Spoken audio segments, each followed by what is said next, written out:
Hello guys, मैं कोमल कुमारी WCS ITI के channel से बोल रही हूँ। सरल प्रतिबल एवं विकृति का चैप्टर जो WCS में पार्ट 3 था चैप्टर साइंस में, उसका एक पार्ट का वीडियो सरल प्रतिबल क्या होती है और विकृति क्या होता है और विभिन्न प्रकार के प्रतिबल कौन कौन से होते हैं। इसमें प्रतिबल के 3 टाइप्स थे: तनाव प्रतिबल, संपीड़न प्रतिबल और कर्तन प्रतिबल। इसका एक वीडियो मैंने अपलोड कर चुका हूँ।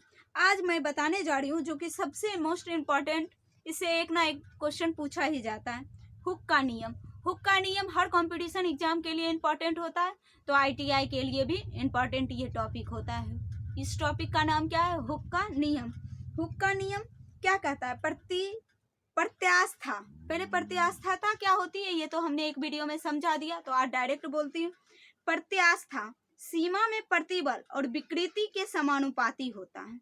हुक का नियम क्या कहता है? प्रत्यास्था सीमा में प्रतिबल विकृति के समानुपाती होता है, अर्थात प्रतिबल के बढ़ने पर विकृति बढ़ती है।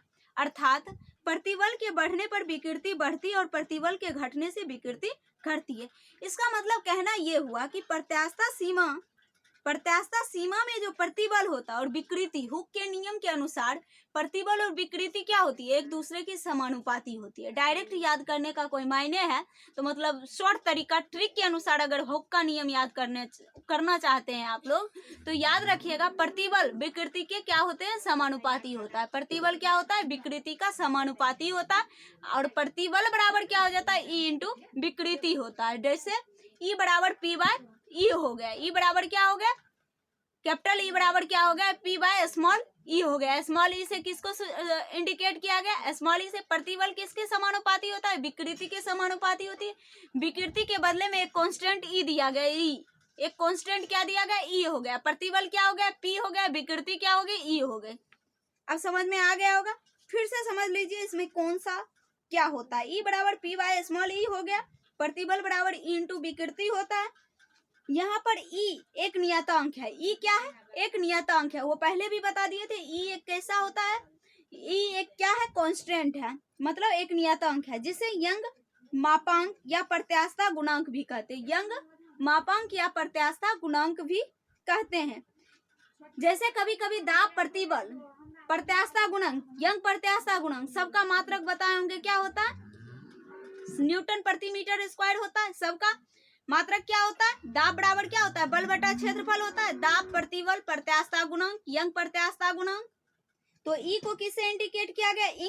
यंग मापांक या प्रत्यास्था गुणांक। इसकी भी बीमा क्या हो जाएगी या राशि क्या हो जाएगा या इकाई मात्रक क्या हो जाएगा? तो इसका भी याद रखना, न्यूटन प्रति मीटर स्क्वायर। सबसे मोस्ट इंपॉर्टेंट क्वेश्चन हुक के नियम में पूछा जाने वाला है कि प्रतिबल की इकाई क्या होती है या प्रत्यास्था गुणांक की इकाई क्या होती है या यंग मापांक की इकाई क्या होती है। बार बार पूछे जाने वाले क्वेश्चन है। तो इसका आंसर क्या हो जाएगा? न्यूटन प्रति मीटर स्क्वायर। न्यूटन को किससे इंडिकेट करते हैं? किलोग्राम मीटर प्रति सेकेंड स्क्वायर से। न्यूटन को किससे इंडिकेट किया जाता है? किलोग्राम मीटर प्रति सेकेंड स्क्वायर से। इसका भी इकाई, यूनिट्स एंड डायमेंशन का भी एक पार्ट मैंने वीडियो अपलोड कर चुका हूँ। आप मेरे चैनल में मेरे द्वारा पढ़ाया गया, उसको समझिएगा। तो अगर उसका फार्मूला याद है, सूत्र याद है, तो उसकी बीमा और राशि निकालने के लिए आराम से आप लोग सीख सकते हैं। तो यहाँ पे हम समझा दिए E क्या है? कांस्टेंट राशि है, जिसको क्या कहते हैं? यंग मापांक या प्रत्यास्था गुणांक कहते हैं। अर्थात प्रत्यास्था सीमा के अंदर किसी पदार्थ के लिए प्रतिबल से विकृति का अनुपात यंग मापांक या प्रत्यास्था गुणांक कहलाता है, जो कि दिया हुआ है आपके सामने में। कैपिटल E बराबर P बाय स्मॉल E होता है। कैपिटल E क्या हो गया? यंग मापांक हो गया, प्रत्यास्था गुणांक हो गया। समझ गए होंगे।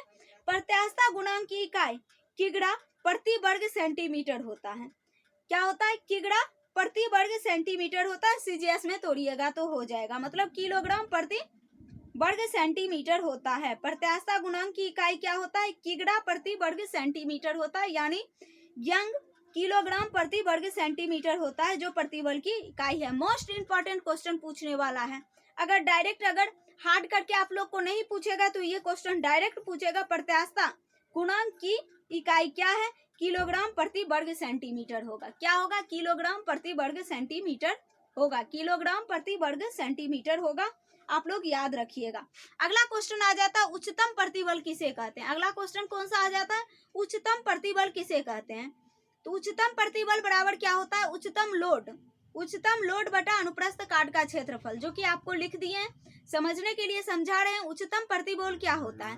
भार का वह मान जिस पर पदार्थ टूट जाता है तथा कोई भी कार्य करने में असमर्थ हो जाता है, उच्चतम प्रतिबल कहलाता है। या लोड का वह उच्चतम मान जिस पर विकृति के लिए किसी पदार्थ का विरोध समाप्त हो जाता है, उच्चतम लोड तथा क्षेत्रफल का अनुपात उच्चतम प्रतिबल कहलाता है। फिर से सुनिए, उच्चतम प्रतिबल क्या होता है? भार का वह मान जिस पर पदार्थ टूट जाता है तथा कोई भी कार्य करने में असमर्थ हो जाता है, उच्चतम प्रतिबल कहलाता है। उच्चतम प्रतिबल कहलाता है। या लोड का वह उच्चतम मान जिस पर विकृति के लिए किसी पदार्थ का विरोध समाप्त हो जाता है, उच्चतम लोड तथा क्षेत्रफल का अनुपात उच्चतम लोड तथा क्षेत्रफल का अनुपात प्रतिबल कहलाता है। उच्चतम प्रतिबल बराबर क्या हो जाता है?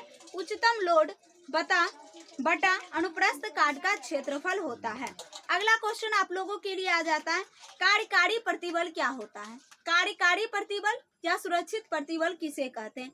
अगला क्वेश्चन आ जाता है, कार्यकारी बल या सुरक्षित प्रतिबल किसे कहते हैं? तो इसमें भी हो जाएगा भार का वह मान जिस पर मशीन पार्ट पूर्ण रूप से सुरक्षित समझे जाते हैं, कार्यकारी भार या सुरक्षित भार कहलाता है। अतः कार्यकारी भार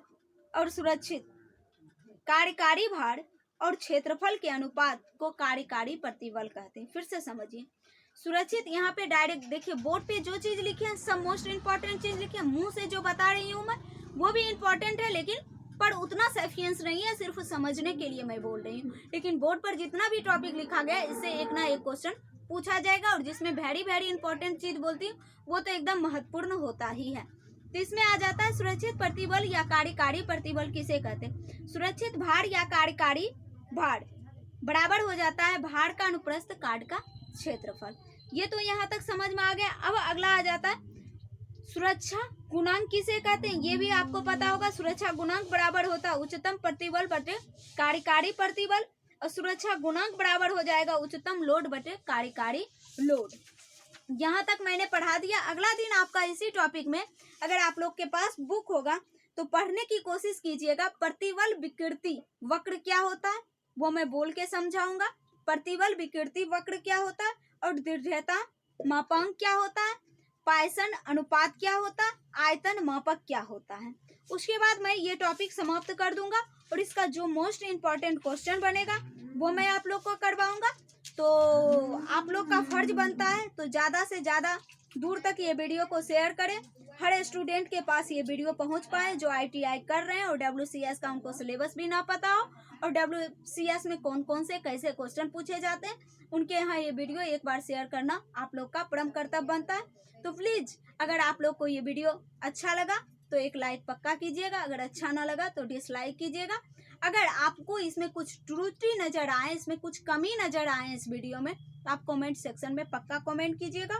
और एक क्वेश्चन दे रही हूँ जिसका कमेंट सेक्शन में कमेंट करना आपका काम बढ़ता है। प्रतिबल बराबर क्या होता है उसका पूरा फार्मूला लिखना है। प्रतिबल बराबर क्या होता है? डैश बटा अनुप्रस्थ काट का क्षेत्रफल होता है। प्रतिबल बराबर डैश अनुप्रस्थ काट का क्षेत्रफल होता है। या प्रतिबल का MKS मात्रक क्या होता है? सबसे इम्पोर्टेंट क्वेश्चन ये है, प्रतिबल का MKS मात्रक क्या होता है? इसका जवाब आप लोग कमेंट सेक्शन में पक्का कमेंट कीजिएगा। प्लीज आज के लिए बस इतना ही। आप लोग मेरे लिए या मेरे द्वारा बनाए गए वीडियो आपको अच्छी लगी हो एक लाइक जरूर कीजिएगा। आज के लिए बस इतना ही, और वीडियो को शेयर करने की कोशिश करें। थैंक्स।